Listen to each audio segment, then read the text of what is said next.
दोस्तों आज शो की शुरुआत करते हैं रूलर ओबाफेमी आके बोलते हैं रूलर आ चुका है, दैट्स इट, ये बोल के चले जाते हैं। वहीं दोस्तों फिर कबूकी वॉरियर्स का मैच होता है रेया रिप्ली और इयो स्काई के साथ में, जहाँ पे इयो स्काई और रेया रिप्ली मैच को निकाल लेते हैं और उसके बाद फिर दोस्तों हमें इयो स्काई और रेया रिप्ली की अच्छी सी दोस्ती दिखाई जाती है। शो के एंड में ये भी दिखाया जाता है कि रेया रिप्ली अब जा रही है और इयो स्काई बड़ी सैड है उनके जाने पे। रेया रिप्ली का अब रॉ से फेयरवेल हो गया और वो स्मैकडाउन पे अब नजर आने वाली है। साथ ही साथ दोस्तों वहाँ पे एक छोटा सा cameo women's world champion Liv Morgan भी देती है, जो की टीज कर रहा है शायद यूनिफिकेशन। अरे भाई कल तो तबाही मचा दी थी तुम लोगों ने, कांग्रेचुलेशंस भाई, लेकिन मैं भी बहुत अच्छा लड़ा था और मैं रॉ से अब जा नहीं रहा, तो चांस चाहिए मुझे भी टाइटल का। हाँ लो चांस लो, लेकिन जीतूंगा मैं ही क्योंकि मुझे है ज़ेरो मियरो। अरे देखो कौन आ गया, रॉ के नए सुपरस्टार ईथन पेज। अरे कैसे हो? वैसे मैं बता दूं, मैं जहाँ जाता हूँ मुझे जो चाहिए होता है मैं ले लेता हूँ, और अभी मुझे आईसी टाइटल चाहिए तो वो मैं लूंगा। तेरे में और मेरे में यही तो फर्क है,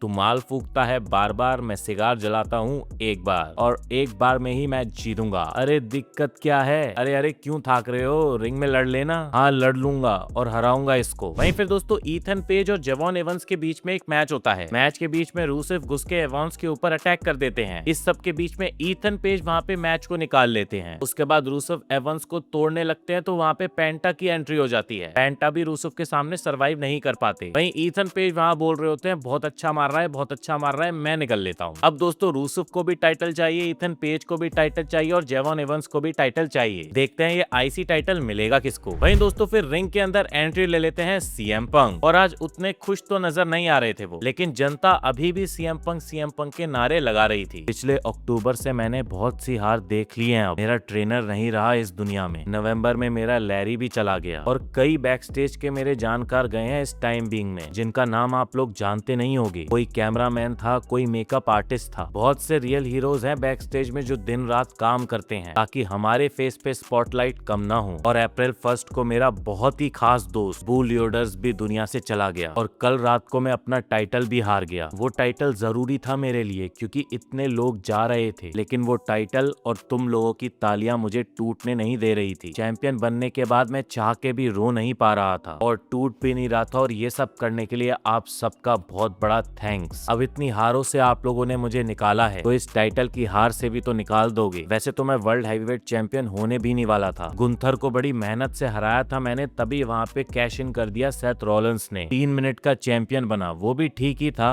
उम्र के हिसाब से मेरी। फिर मैं चाहता तो घर बैठ सकता था, आराम से अपनी वाइफ के साथ घर पे बैठ के नेटफ्लिक्स पे मूवी देख सकता था, लेकिन मैं लड़ता रहा, हर हफ्ते आता रहा। फिर एकदम से मौका मिला, सेथ रॉलिंस को इंजरी हो गई, मुझे टाइटल अपॉर्चुनिटी मिली जिसपे मैं जीत गया, और अगर मैं उस टाइम पे तैयार नहीं होता तो तुम लोग यहाँ पे ईट कर रहे होते जे ऊसो के साथ। क्या हुआ, ऊसो पसंद नहीं तुम लोगों को? मुझे तो पसंद है वो ईट करना भाई। बात यह है कि मैं तैयार था इसीलिए मैं जीता, और अभी पता है मैं क्यों हंस रहा हूँ? क्योंकि मैं खुश हूँ, क्योंकि मैं सबसे बड़े स्टेज पे सबसे बड़ी जंग लड़ा हूँ और प्रूव किया है मैंने सबको कि मैं बेस्ट इन द वर्ल्ड हूँ, और मैं यहीं हूँ, यहीं रहूंगा, तैयार रहूंगा, क्योंकि मौका कभी भी आ सकता है। तभी दोस्तों अचानक से वहाँ पे कोडी रोड्स की एंट्री हो जाती है, जो कि सनग्लासेस लगा के आए थे। जैसे ही सनग्लासेस उतारते हैं उनकी आंख देख के तो लग रहा था कि भाई बहुत बुरा हाल है। सीएम पंक भी उनकी आंख को गौर से देख के शॉक हो गए थे। अरे क्या हुआ, मैंने ज्यादा टाइम ले लिया क्या? मैं जा ही रहा था, जाऊं क्या? अरे नहीं भाई, ये रॉ है, तेरी जगह है भाई, मैं जस्ट पीछे खड़ा हुआ था और सुन रहा था। तो क्या लगा तुझे, मैं यहाँ पे आके पागलों वाली एक्टिंग करूंगा, रोऊंगा? हाँ लगा तो था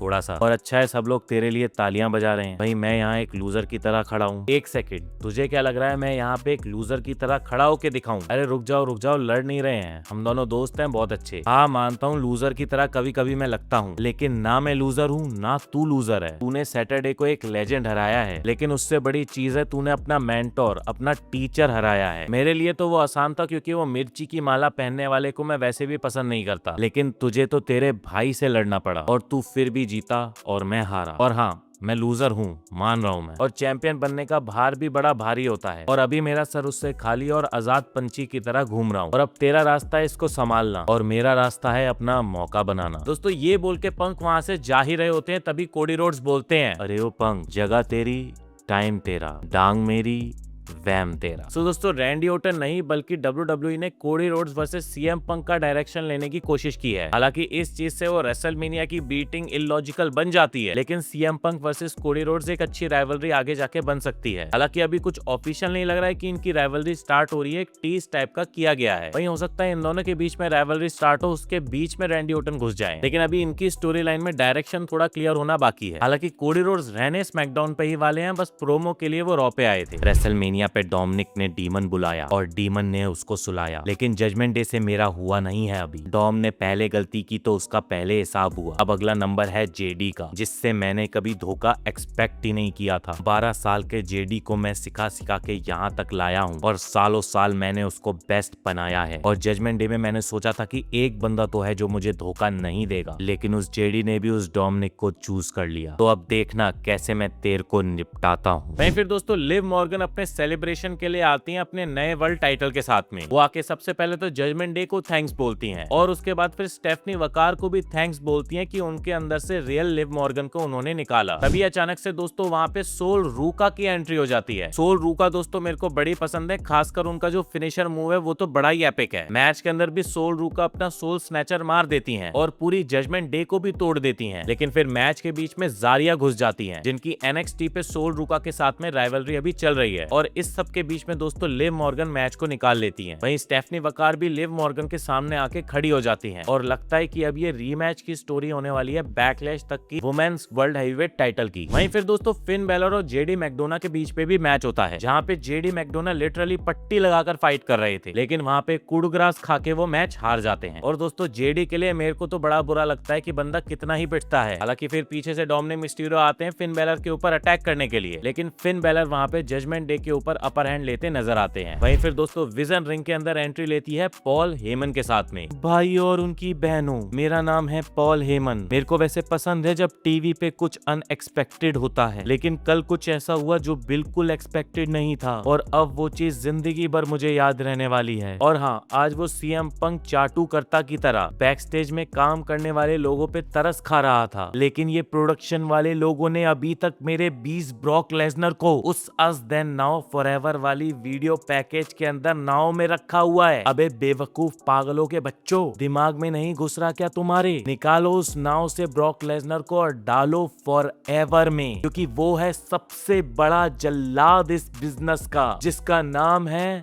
ब्रॉक लेसनर। वहीं दोस्तों फिर नारे लगने लगते हैं थैंक यू ब्रॉक के वहां पे। वहीं दोस्तों मैं आप लोगों को बता दूं, सिर्फ प्रोडक्शन टीम में नहीं बल्कि WWE की वेबसाइट पे भी अभी ब्रॉक लेसनर को एज अ फ्री एजेंट ही मेंशन किया गया है। तो कहीं ना कहीं अभी किसी ने एक्सपेक्ट नहीं किया है कि ब्रॉक लेसनर जा चुके हैं, और अभी भी दोस्तों कुछ कंफर्म नहीं हुआ है ऑफिशियली। वी डोंट नो क्या होने वाला है, और पॉल हेमन ही ये स्टोरी लाइन लिख रहे हैं तो वो ही जानते हैं कि आगे क्या होगा। बाकी अभी करते हैं हम नाउ की बात, और टैग टीम डिवीजन को एलिवेट करने वाली टीम तुम्हारे सामने है द विजन। और अब एक प्यारा सा मैसेज देंगे हमारे लोगन पॉल। सिर्फ एक वजह से वो ऊसोस रेसलमेनिया में जीत गए, और वो वजह थी वो पगलैट आई शो स्पीड। मैं इन साली यूट्यूबरों और स्ट्रीमरों से परेशान हो गया हूँ जो बाहर से आ जाते हैं और मेरे बिजनेस को खराब करते हैं, लेकिन अब नहीं आएगा वो स्पीड, क्योंकि मैंने निपटा दिया है उसको मुक्का मार के। और हार गए तो क्या हुआ, अभी भी हम टैग टीम चैंपियन तो हैं। सही, बिल्कुल सही। और हमें एक इंसान को और नहीं भूलना चाहिए, भाई गुंथर जी। क्या फेवर किया आपने मेरे लिए, और गुंथर जी मैं आपका फेवर वापस करूंगा जब आप बोलोगे। गुंथर जी ने तो सेथ को बस तोड़ा, लेकिन उस सेथ रोलेंस को बीच से काटा। भाइयों और उनकी बहनों, स्वागत करो वापस मेरे ब्रॉन ब्रेकर का। नहीं दोस्तों, फिर ब्रॉन ब्रेकर आते हैं जो कि अपनी मसल्स के ऊपर काफी काम करके तो आए हैं, क्योंकि वो पहले से काफी ज्यादा लीन और श्रेडेड नजर आ रहे हैं। मैं सोच रहा था आज 1 साल पहले विजन का लीडर बना था मैं यहाँ पे, क्योंकि वो सेथ रोलेंस हो गया था ढीला। और मुझे पता नहीं तुम्हारा, लेकिन मुझे बहुत मजा आया देखने में कि वो सेथ रोलेंस जीतने वाला था, लेकिन मैंने उसका विजन ही बदल दिया। अब चाहे तू बैक स्टेज हो या घर पे हो, मैं तुझे। तभी दोस्तों वहाँ पे सेथ रोलेंस ब्रॉन ब्रेकर के ऊपर पीछे से अटैक कर देते हैं, और फिर जब विजन साथ में मिलकर सेथ पे अटैक करती है तो फाइनली स्ट्रीट प्रॉफिट का भी रिटर्न हो जाता है। वो आके विजन की टैग टीम पे अटैक करते हैं और बताते हैं कि अब वो जल्द ही टैग टाइटल्स लेने वाले हैं। तो दोस्तों रॉ की टैग टीम की स्टोरी लाइन को भी अब WWE अच्छे से से कंसीडर कर रही है उसको भी स्टोरी लाइन देने की कोशिश कर रही है और स्ट्रीट प्रॉफिट का यहाँ रिटर्न करवाना एक काफी अच्छी चीज है। वहीं ब्रॉन ब्रेकर भी सेथ रॉलिंस को स्पीयर मार देते हैं और अपनी स्टोरी लाइन को आगे कंटिन्यू करते हैं। हाँ जी, सेथ को हरा के कैसा लग रहा है? अच्छा लग रहा है, मैंने कहा था मैं हराऊंगा